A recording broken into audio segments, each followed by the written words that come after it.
দারুণ হয়েছে, তো ভালো হয়েছে, তুমি খেয়ে দেখো। দেখেই বোঝা যাচ্ছে ভালো। দুটো ডাব খাওয়া হয়েছিল, আর দুটো ডাবেই দেখুন কত ঘন হয়ে শাঁস রয়েছে। তাই ভাবলাম যে এই শাঁসগুলো শুধু শুধু আর খাবো না, এগুলো দিয়ে একটু আইসক্রিম বানিয়ে নিই। আর এই ঠান্ডা গরমের সময় ঠান্ডা ঠান্ডা আইসক্রিম খেতে কার না ভালো লাগে, সবার ভালো লাগে আইসক্রিম খেতে।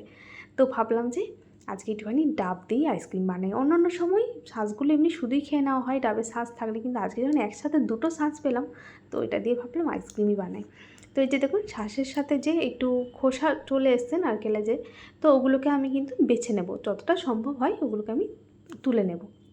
তো এই যে দুটো ডাব থেকে শাঁসগুলোকে তুলে নিয়েছি। এরপর একটা কড়াইয়ে দিয়ে দিলাম ওই 250 ml মতো দুধ। দুধটা হালকা একটু গরম হয়ে গেলে 2 চা চামচ দিয়ে দিলাম গুঁড়ো দুধ। এরপর দিয়ে দেবো মিষ্টির জন্য মিছরি। তো এখানে মিষ্টিটা এমনভাবে দিতে হবে যে আমি যে ক্ষীরটা বানাচ্ছি এটা একদম অনবরত নাড়াচাড়া করতে করতে একদম ক্ষীর বানিয়ে নিতে হবে। একদম ক্ষীর না, দুধটাকে ঘন করে নিতে হবে। তো এর মধ্যে এটাকে মধ্যে মিষ্টিটা এমনভাবে দিতে হবে যেন এই ক্ষীরটা বা এই দুধের এই মালাইটা এটা যেন একদম ঘন মিষ্টি হয়ে যায়।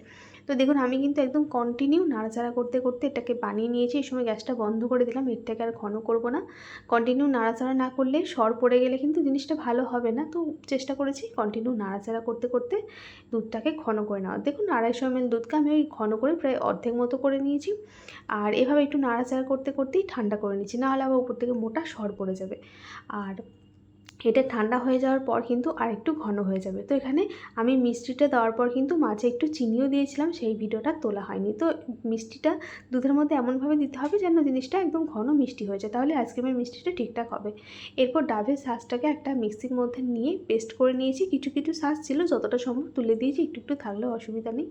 তারপর এর মধ্যে ফ্রিজে কিছুটা হুইপড ক্রিম ছিল, তো সেটা আমি ডিপ ফ্রিজে ছিল, ওটাকে কোনোরকম তুলে দিয়ে দিলাম। আমার কাছে কোনো বিটার নেই ক্রিম বিট করার জন্য, ওই জন্য আমি এর মধ্যে মিক্সির মধ্যেই দিয়ে দিয়েছি।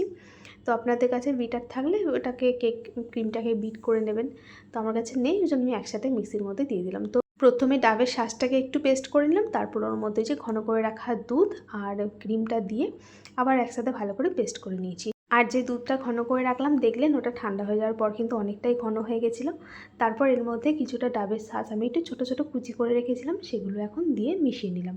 তারপর আমি এই যে ছোটো ছোটো প্লাস্টিকের বাটির মধ্যে আইসক্রিমগুলো জমাবো। আপনারা চাইলে আইসক্রিমের মোল্ডের মধ্যে বা যে কোনো একটা বড় টিফিন বক্সের মধ্যে বা বড় কৌটোর মধ্যে রেখেও জমিয়ে নিতে পারবেন। তারপর ওটা চামচ দিয়ে তুলে তুলে সার্ভ করলেই হবে। তো আমি আজকে এইভাবে করেই বসালাম।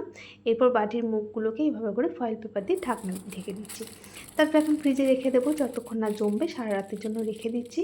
তো তারপরের দিন জমে যাওয়ার পর তারপর আপনাদের খেয়ে দেখাবো যে আইসক্রিমগুলো আসলে খেতে কেমন হয়েছিল। এই গরমে মন প্রাণ ঠান্ডা হয়ে যাওয়ার মতো একটা খাবার বানিয়েছি, এটা এতে তুলে দিই, দেখতে ভালো লাগবে। কেমন জমলো দেখো।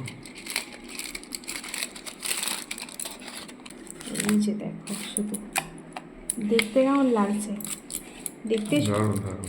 খেয়ে খেয়ে দেখার পালা খেতে কেমন হয়েছে। তো একটা আমার মেয়ে আগে খেয়ে নিয়েছে, ওর খুব ভালো লেগেছে।